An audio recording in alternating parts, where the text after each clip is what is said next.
Hello everyone, কেমন আছেন? আশা করি সবাই খুব ভালো আছে। আমিও ভালো আছি। আজকে পাঞ্জাবি চিকেন করব, তাই ভাবলাম আপনাদের সাথে একটু শেয়ার করে দিই। এই যে সাদা তেলে পেঁয়াজ, এই যে আদা রসুন, পেঁয়াজ, এই যে রসুন আর আদা, এই যে দেখুন আদা আর গোটা গরম মশলা আর তেজপাতা, এই যে এগুলো ভালো করে ভেজে নিয়েছি কড়া করে। আর এখানে মাংসর মধ্যে দই আর হলুদ আর নুন দিয়ে ম্যারিনেট করে রেখে দিয়েছি। এবার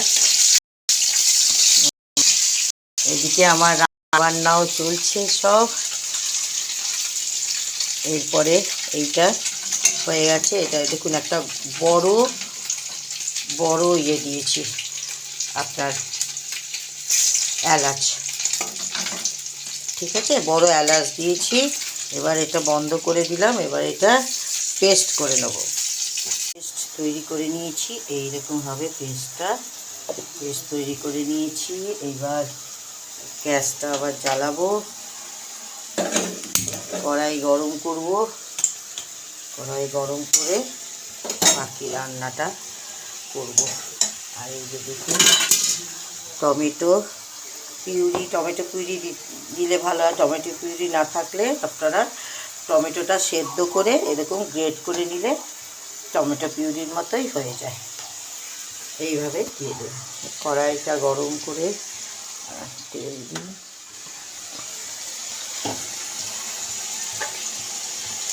সাদা তেল, সব সাদা তেলেই রান্না হবে। সাদা তেল দিলাম। পাঞ্জাবি চিকেন তো একটু স্পাইসি হবে। তেল দিলাম, তেলটা একটু গরম হোক।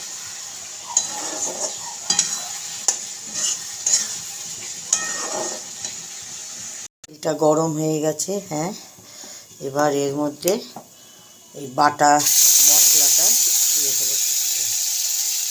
পেঁয়াজ, আদা রসুন, গোটা গরম মশলা, তেজপাতা, গোটা এলাচ ভেজে যে পেস্টটা করে দিয়েছি, ওটা জিরে ফোড়ন দিয়ে সেই পেস্টটা এর মধ্যে এটা দিয়ে দেবো। যে মশলাটা দিলাম। আর এই মশলা ধোয়া জলটা, যে কোনো মশলা ধোয়া জল অবশ্যই সেই সবজিতে দেবেন। তার একটা আলাদাই টেস্ট হয়ে যায়। যে কোনো রান্নায় মশলা ধোয়া, যে মশলাটা বেটেছেন কি গ্রেট করেছেন যাই করুন, তার এই দিলে, ধোয়া জলটা দিলে একটা আলাদাই টেস্ট আসে। এটা দিলাম। এবার এটা বেশি তো ফোটা রান্না, কারণ এটা আগেই ভাজা হয়ে গেছে, এই জন্য বেশি ভাজার দরকার নেই। এবার এর মধ্যে যে কাশ্মীরি লাল মির্চ, যেটা এতে কারণ কালার হয়, এতে ঝাল হয় না, আপনারা জানেন। এই কাশ্মীরি লাল মির্চটা দিলাম।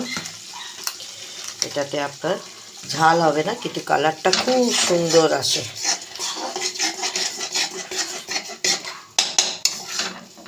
এটা দিলাম, দিয়ে মিনিটখানেক একটু ভাজবো। দেখুন হালকা হালকা লাল এটা এসে যাচ্ছে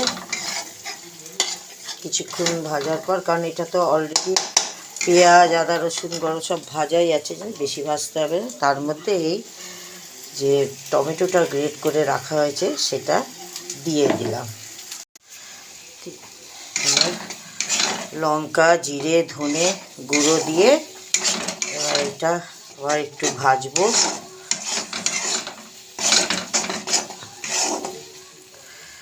দেখুন আস্তে আস্তে তেল বাড়তে শুরু করবে সাইড দিয়ে, দেখুন বুঝছেন। মিডিয়াম আছে রান্নাটা করবেন।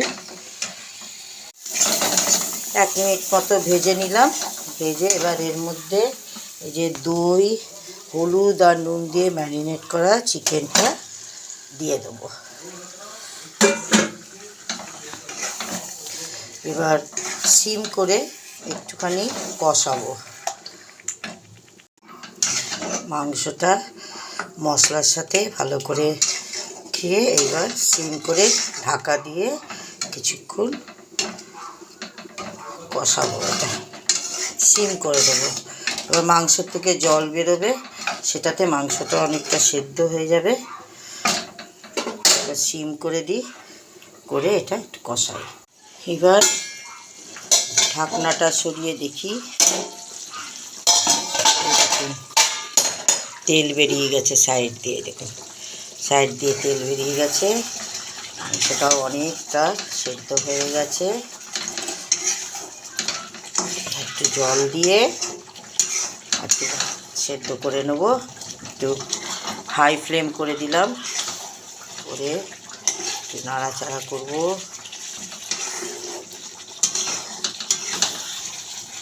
এবার ভালো করে কষানো হয়ে গেছে।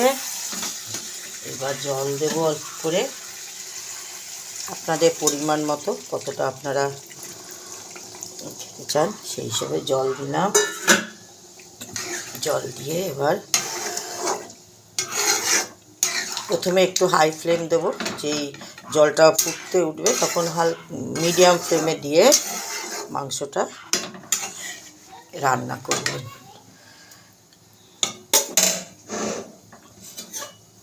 প্রথমে হাই ফ্লেম থাকুক, হাই ফ্লেমে